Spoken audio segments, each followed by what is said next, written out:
This isn't your home. What are you talking about? This is the Umbrella Academy. This is the Sparrow Academy. In some ways, the most unexpected thing the Umbrella Academy could have done was pull back on some of its trademark wackiness to tell a more intimate story of a family in crisis, as the world ends, again, in the background. We caused a paradox, and that paradox is swallowing things. Season 3 requires a tad bit of patience to see its vision through, but if you hang in there through a few of the slower initial episodes, you'll be rewarded with a moving portrait of a complicated and flawed family, bolstered by excellent performances and a good amount of Umbrella Academy flavored fun. What are you, their mascot? More like their ringer.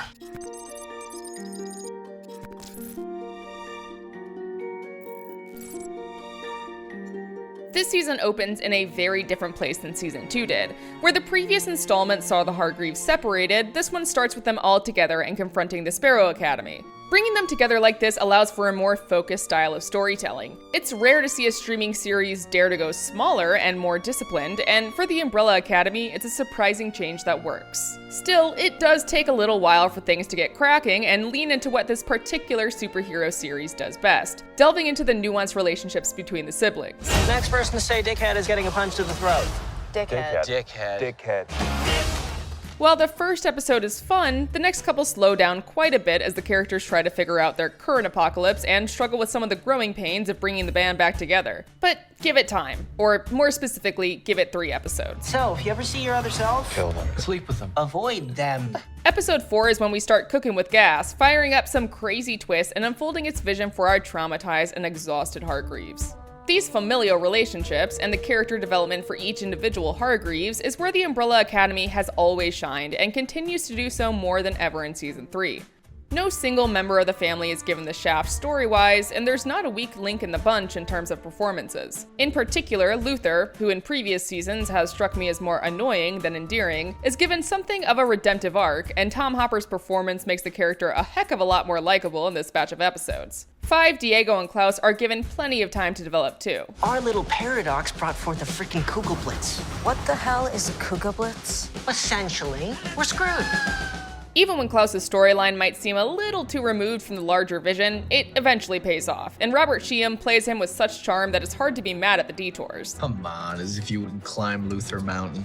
But the real heart of the season is the relationship between Viktor and Allison. Season 3 is ultimately about the way families can fail us and how hard it is to repair relationships once trust is broken.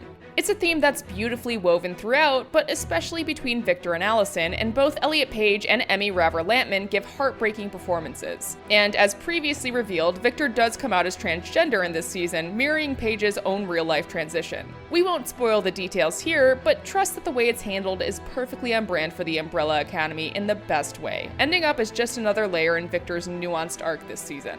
As for the Sparrow Academy characters, some of them end up a little thinly sketched and one-dimensional, but it's never not fun to watch their powers up against the Umbrellas. Unsurprisingly, the highlight of the crew is Justin H. Min, who gets to return as Ben thanks to the gang's timey-wimey shenanigans. Shit. That said, action and fight scenes do take a bit of a backseat this season, and I did find myself missing that. Although the fights that we do get are just as great as the highlights of previous seasons. And credit to the production designers for making the limited locations still feel stylish and fresh, with some more excellent needle drops to boot.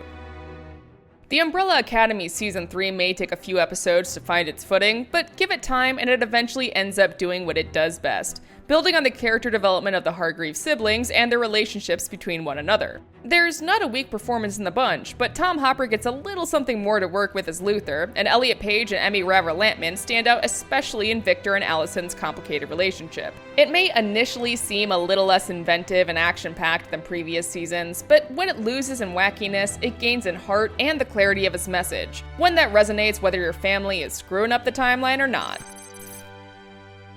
For more TV reviews, check out what we thought of Love, Death, and Robots Volume 3 and Stranger Things Season 4 Part 1. And for everything else, stick with IGN.